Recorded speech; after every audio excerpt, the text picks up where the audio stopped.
Following this very short second segment of the show for today, we're talking to Dr. James Baxter, and the issue is African Americans in public education.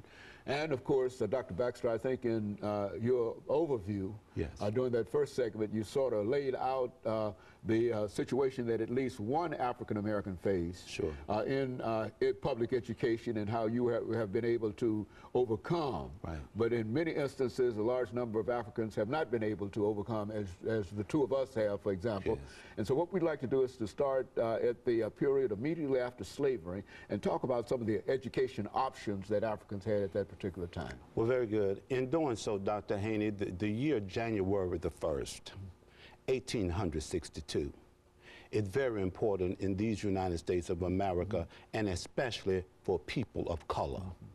On that particular date, Abraham Lincoln issued by executive order Emancipation Proclamation. Now, what that particular executive order did for people of color, it freed them. And only those who were in areas of the South and borderline states that had been conquered by Union forces.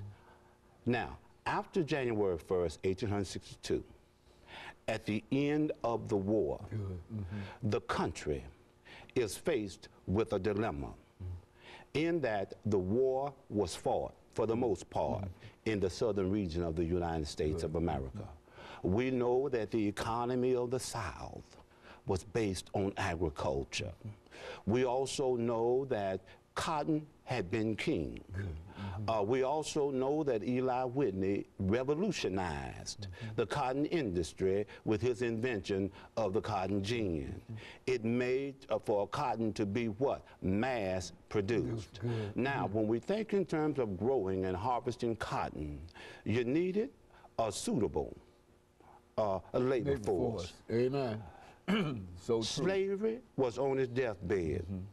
And the founding fathers, those who were delegates at the Constitutional Convention, that's why they did not abolish slavery then, because they knew that slavery was on its deathbed because it could not be mass produced. So they gave it 20 years from 1787, and slavery would no longer exist because the cotton could not be mass produced. But Eli Whitney invented this cotton gin. So now there is a need for continued slave labor. So therefore you have these slaves working on plantations of the South.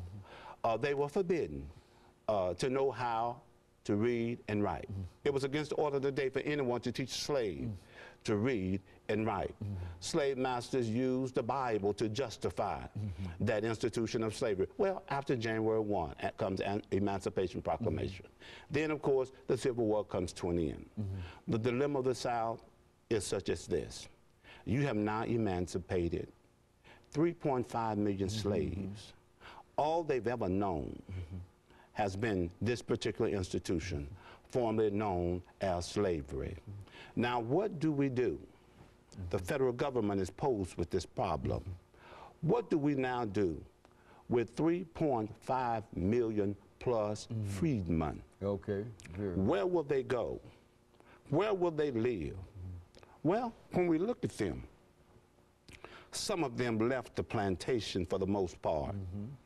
Some of them traveled the country. They went west, they went east. So many stayed on the plantation or stayed in the South, and they also went north. Then, of course, there were those who received education in the north because of those who were part of northern missionary societies, taught them how to read and how to write. This education that was given to some of those individuals in the north gave rise for individuals such as Phyllis Wheatley, Sojourner Truth, Benjamin Banneker. So we do have freed men and women becoming educated. Well, then we now move then into the period known as what? Reconstruction. The radical Republicans in Congress, when the federal government took over, when congressional Reconstruction began in the South due to some problems with the Lincoln Plan, the Johnson Plan. Congress begins to make radical changes in the South in order to protect 3.5 million plus former slaves. Well, they established what becomes known as the Freedmen's Bureau. The Freedmen's Bureau did not only service the freedmen, but we must understand that there was a large underclass of poor whites in the South. They could not read. They could not write. The only people who were educated in the South were the children of the Southern aristocracy, slave masters. They had the money, Dr. Haney. They would send their sons and daughters to the Northeast to attend the elementary schools there. And then for the formal training, they could send them to the other fluent colleges and universities in the Northeast, and some even sent their sons and daughters to be trained in Europe for the higher education. Now, when we look then at the Freedmen's Bureau, they established schools for poor whites as well as the freedmen. Now, when we also look at the education of freedmen, the missionary societies from the North, they too came south to further educate the freedmen and poor whites. Not only that, blacks saw the need to take care of one another by way of the black church. As black churches were established, the AME Church, the CME Church, Independent Baptist Church, our churches saw the need to further educate the freedmen in the South. So then it gave rise to church established colleges who later become universities, schools such as Fisk University, Lane College, Philander Smith over in your beloved Arkansas, Morehouse College, and the rest becomes history.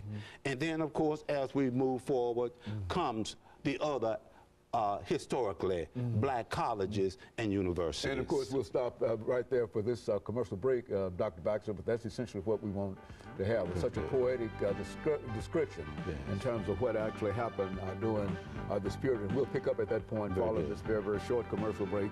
And we'll be back with you following this very, very short commercial break. The show for today, we're talking to Dr.